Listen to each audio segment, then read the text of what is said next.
I have to be candid with you. There are a lot of so-called motivational speakers, power of positive thinking speakers, the secret speakers, and I don't really buy it. This, oh, let's be positive, cheerful, everything all the time, to me and many others can seem saccharine, can seem phony. So I'm not asking you to have a big smile on your face with every communication you do and only look on the bright side of life at all times. Life is more complex. There are times when we have to communicate negative messages. You have to do an employee review and you know you're going to have to fire the person.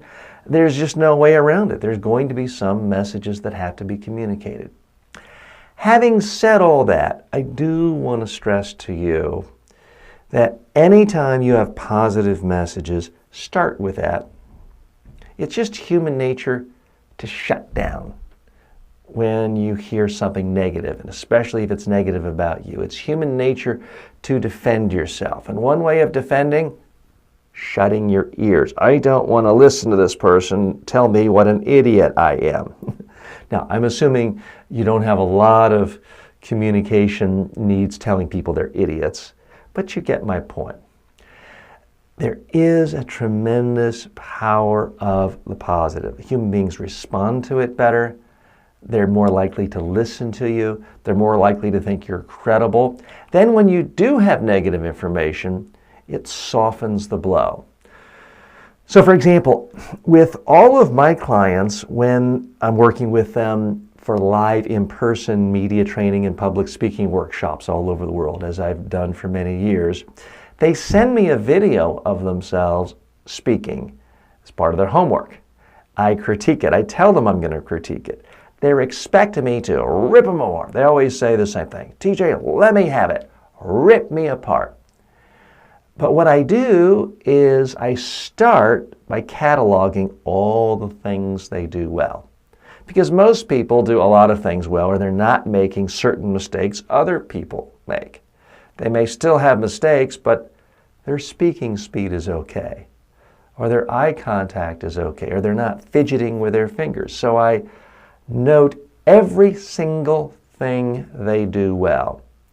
Then typically I'll focus on just one thing where I feel they could really improve, and I tell them exactly how to do it.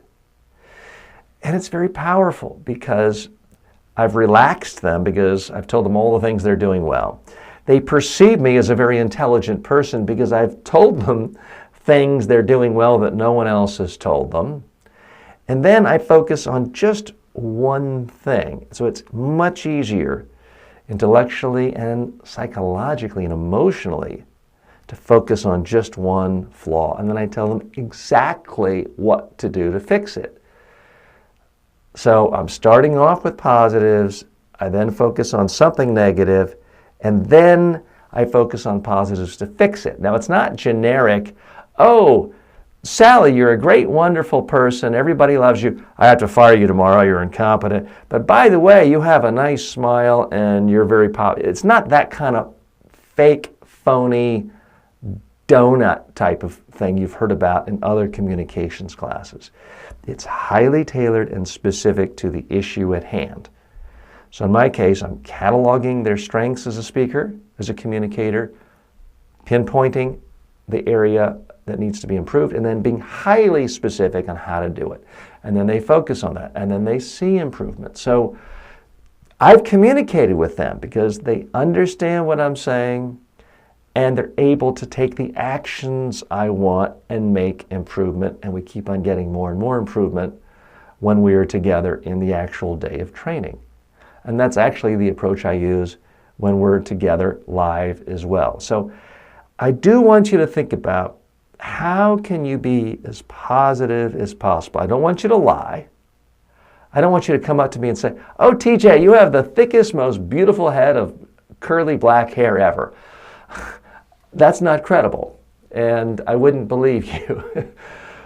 But when you can say something positive, it opens people up. It brings the defenses down. It creates a little more sense of community and will open people up to your message. So I want you to always think about, how can you place positive messages in, even when there is some bad news, and some negative messages to convey.